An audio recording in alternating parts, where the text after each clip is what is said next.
Variability is the tool that allows us to expand our possibilities and gain real freedom of choice. The more different ways we have to respond to any situation or problem, the higher the chance that we'll choose the most appropriate one. Let's make this concrete. Imagine you need to hang a picture on the wall. If all you have is a screwdriver, you can try to make it work, but it probably won't be very effective. But if you have a full toolbox within reach, including a hammer, the task immediately becomes simple and easy to solve. You can just pick the tool that fits best. For this whole fan of possibilities to open up in front of us, the situation itself has to expand our degrees of freedom and give us room to maneuver.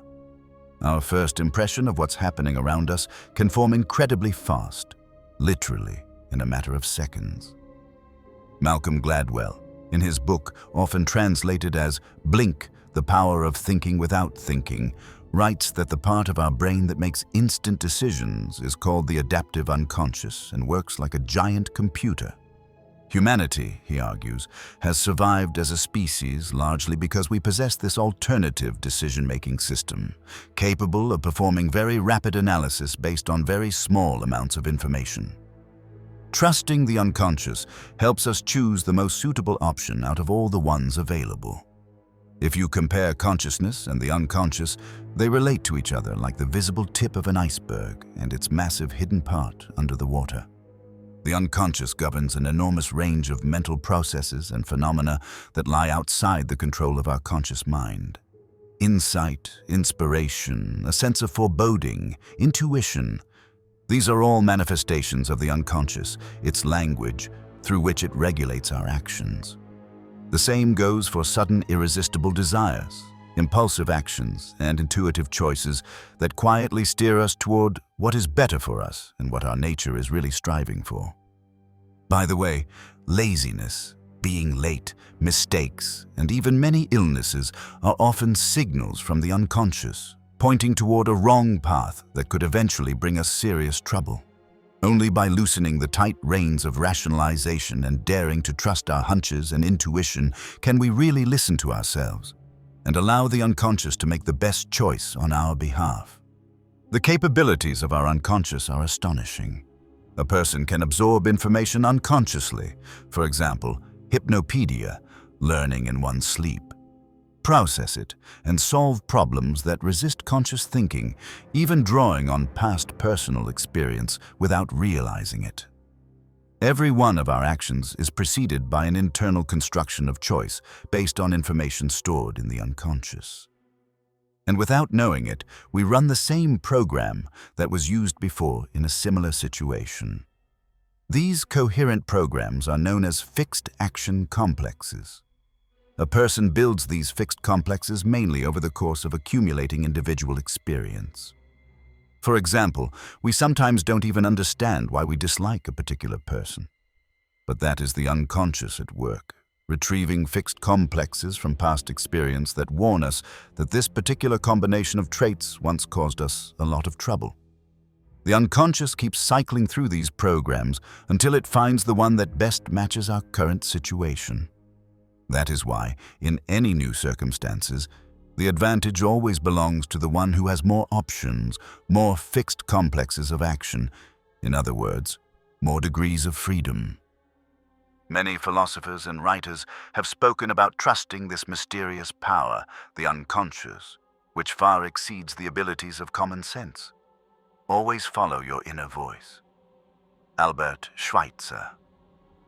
Premonition, the deep grasp of a situation, the sense of someone's potential, all of that is the work of the unconscious. Only after the unconscious has delivered its verdict does our rational mind start rearranging facts and figures to explain to ourselves why we made a particular choice. Very often, all the further calculations simply serve to provide a mathematical basis for a decision that has already been made. And the more possible ways of resolving a situation we have, the more chances the unconscious has to choose the most suitable one.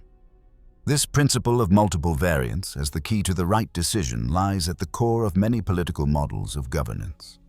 For example, the renowned German sociologist and philosopher Niklas Luhmann, one of the founders of social systems theory, argued that real power belongs to those who, in a difficult political situation, can offer the greatest number of alternative solutions.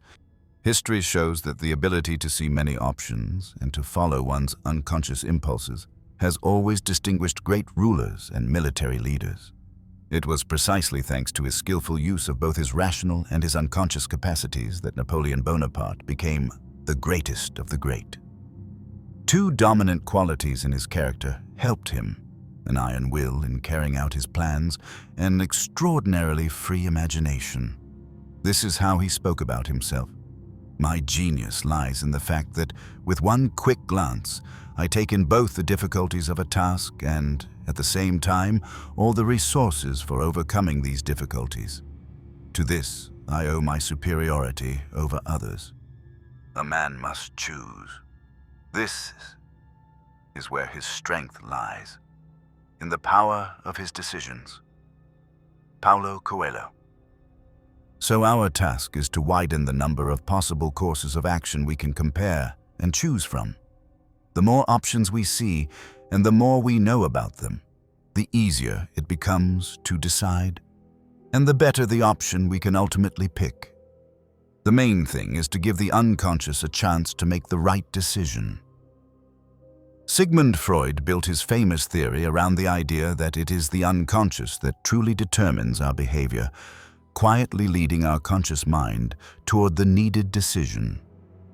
According to him, two primary unconscious drives, Thanatos and Eros, stand behind the countless variations of our desires. These desires often take on disguises or are sublimated so they can pursue biological goals in a form that is acceptable to culture. Echoing Freud, one of the founders of modern sociology and elite theory, the Italian thinker of the late 19th and early 20th century, Vilfredo Pareto, argued that our conscious decisions are nothing more than after-the-fact justifications for our action. These decisions are merely derivatives, products of unconscious emotional motivations. Modern psychologists also insist on the enormous role of the unconscious in the process of choice. Researchers at Carnegie University have found that the subconscious continues working on a problem even when we seem to be busy with something else entirely. In one experiment, 27 people had to undergo a brain scan while choosing the best car from several options. Each participant was given specific information about the cars while their brain activity was being recorded. But in the middle of the experiment, they were asked to memorize a string of numbers to distract them from consciously thinking about their choice. Tomography showed that both in the moment of direct choice and while people were distracted with another task, the visual and prefrontal areas of the brain responsible for decision-making were working in the same mode. And the participants whose brain activity continued for longer ended up choosing the best car. The researchers concluded that if the subconscious is given enough time to analyze, it will find the best option among all possible decisions, even without your active help. In moments of hesitation, boldly follow the prompting of your inner voice if you hear it, even if nothing but that voice urges you to act as it advises. Daniel Defoe. That's why, when we are pushed to choose very quickly, for example, to urgently buy a last-minute travel deal, our subconscious simply has neither the time nor the range of options to think everything through.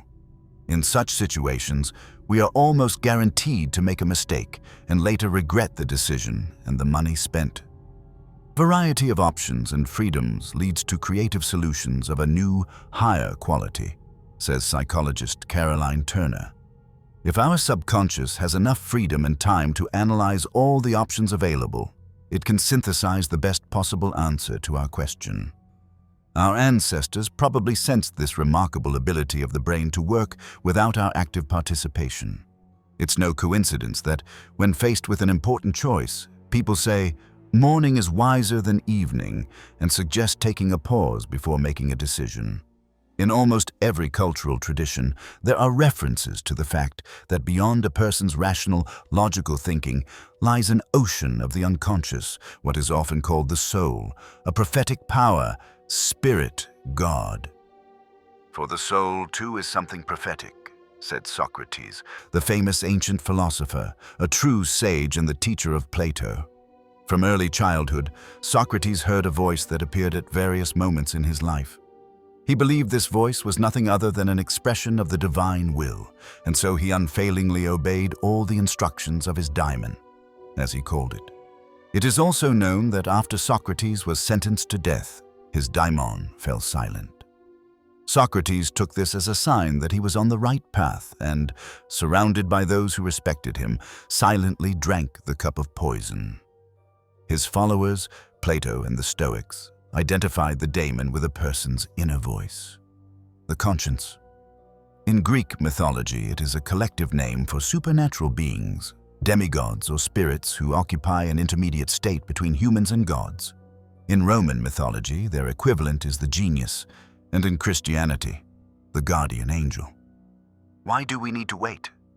Because the unconscious is connected with a subtler realm where time flows by different laws and the scale of events is completely different. A person who listens to its promptings rises to a higher level of possibility and freedom. As the ancient Greek philosopher Chrysippus of Soli wrote, "Fate is the reason of the universe, or the law of all that exists in a universe ruled by providence, or the rational principle according to which what has come to be has come to be, what is coming to be comes to be, and what is going to be will be." If this content resonates with you, hit subscribe button. Thank you for your support. How can we know the will of fate? For some people, it reveals itself through prophetic dreams. Others turn to it with a question, casting lots for an answer, just as Julius Caesar once did. Alea iacta est. The die is cast, he declared, as he crossed the border river Rubicon. Historians note that Caesar was taking a serious risk. He had only a small number of legions sympathetic to him near Rome. Yet that risk fully paid off, and in time Caesar became dictator. By trusting fate, he was able to carry out his most grandiose designs. The Kievan Prince Sviatoslav, one of the heroes of the old Ukrainian epic, The Tale of Igor's Campaign, learned of the defeat of his son, Prince Igor, from a prophetic dream. His heart filled with sorrow. "On this night, at dusk, they were clothing me in a black shroud upon my yew-wood bed. They dipped for me dark blue wine, mixed with grief. From the empty quivers of pagan interpreters, they poured coarse pearls onto my chest and prepared me for the journey." It grew dark on the third day. 2 suns dimmed, both crimson pillars went out, and with them the young moons. On the river Kayala, darkness covered the light. The Polovtsians fell upon the Ukrainian land like a brood of lynxes. In fairy tales, prophetic dreams carry a special weight in the story, guiding the hero onto the right path. Once, a Jewish man had the same dream 3 nights in a row. His happiness was waiting for him on a bridge.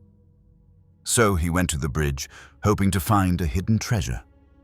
He walked across it more than once, searching for the hoard, but found nothing.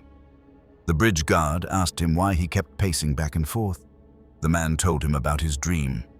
The guard laughed at him. "Dreams are nothing. Just today I dozed off in my booth, and I dreamed that I found a treasure in the stove in your house." Hearing the guard's words, the man ran home, told his wife to bring him an axe, and started breaking the stove apart. His wife lamented, "Had anyone ever heard of smashing a perfectly good stove over some foolish dream?" Brick by brick, the man dismantled the stove until his axe struck metal. With trembling hands, he pulled from beneath the rubble an iron pot filled to the brim with gold coins. According to the sages of the East, accepting objective reality is the best foundation for finding the right solution, the one already hidden within the situation itself. In many Eastern cultures, the work of the unconscious is often pictured as a search for the path of least resistance. The Chinese say, "A young tree bends, an old tree breaks." The Japanese add, "The willow branches do not snap under the weight of snow." And the Koreans extend this idea to any rigid tree. The less a tree bends, the easier it breaks. In Buddhism, this unconscious and therefore natural and best choice is described by the word magga, the path that leads to the end of suffering. According to the middle way, everything that exists is real, but that reality is changeable and conditional. The middle way calls us to weigh the importance of events and phenomena and to choose the best response depending on the circumstances and specific conditions. The Christian tradition also speaks about intuition and the unconscious guiding any attentive soul toward the right path, regardless of their religion. The Apostle Paul wrote, "When Gentiles, who do not have the law, do by nature what the law requires, they are a law to themselves, even though they do not have the law. They show that the work of the law is written on their hearts, while their conscience also bears witness, and their thoughts accuse or even defend them on the day when, according to my gospel, God will judge the secret things of men through Jesus Christ." The aim of the Christian faith is to know the truth that shall make you free. "You are called to freedom, brothers," Paul proclaims, and the Holy Fathers unfold this thought further. Christ freed us from the yoke of slavery and gave us the freedom to act as we will, not so we could use this freedom for evil, but so we could use it as a means to receive a greater reward, rising toward a more perfect wisdom. The phenomenon of unconscious choice is also described in the Tanakh, the Hebrew term for the Jewish scriptures, where we find references to thoughts whose existence a person does not fully realize. In the Torah, these unconscious sensations are called the thoughts of the heart, or speech of the heart, because the unconscious powerfully shapes a person's behavior, and conscious thoughts, working on our inner unseen life, is essential. In the Proverbs of King Solomon, the Most High says, "My son, give me your heart." That is, heal and reorder the inner world of your heart, the world of the unconscious, so that your thoughts are directed towards serving the Most High. Muslims believe that Allah has endowed human beings with freedom of choice, istikhara, a freedom that is exercised every minute and every second of life, while a person walks down the street, reads a book, or takes part in a conversation. Every decision carries consequences that lay down the path ahead for a Muslim. Each choice either brings them closer to Allah or distances them from Him. In this reality, a believer is called to rely on Islamic law and to make decisions with Allah's pleasure in mind. But if a Muslim cannot find the right decision on their own and is overcome by doubt, they are advised to perform a special prayer, the dua of istikhara, a supplication in which they turn to the Almighty, asking for help in making a choice and to be shown the most fitting path. During prayer, which in all religions is aimed at guiding a person toward the right choice and fixing certain patterns of behavior in the unconscious, everything that happens is experienced with particular intensity. The images spoken and imagined in prayer sink into the unconscious, and the human brain begins to adjust and shape reality to fit a certain picture of the world. The old behavioral scripts do not disappear. They simply move into the background, ready to surface when needed. When a similar situation appears again, the brain quietly scans all the available patterns and options and selects the one that best fits the new circumstances. In this way, prayers and mantras shape our lives, planting new models of perceiving the world deep within the unconscious. Very often we make choices unconsciously without even noticing that we are choosing at all. We may be convinced there was no choice, or that it was so obvious it barely deserves our attention. Yet the ease and rightness of such decisions show that we have leaned on our unconscious, a faculty that often guides us more accurately than any calculations or dry facts. When we begin to trust our subconscious, we start to see the options that truly suit us, and the rest simply fall out of our field of vision. We struggle to find a solution because subconsciously we limit ourselves to the borders of the drawing, but nowhere is it written that we cannot go beyond its edges. The conclusion is this: to understand a system, you must step outside it, wrote the contemporary French writer and philosopher Bernard Werber. Stepping beyond the narrow boundaries of consciousness, we unlock the enormous power of our own experience, intuition, and wisdom. And when we are suddenly presented with a whole spectrum of possibilities, our unconscious makes its choice in an instant, and it is almost always the best one available. If reflections like this on freedom, fate, and the unconscious speak to you, please consider subscribing and sharing this video. It helps us keep creating thoughtful work like this. Remember, every small decision is a quiet dialogue between your conscious mind and the deep layers beneath it. The more carefully you listen to your experience, your intuition, and your faith, the more real degrees of freedom you reclaim. So when the next choice appears on your path, don't rush past it. Pause, listen, and let both your reason and your silent inner voice answer together. That is where your true path begins.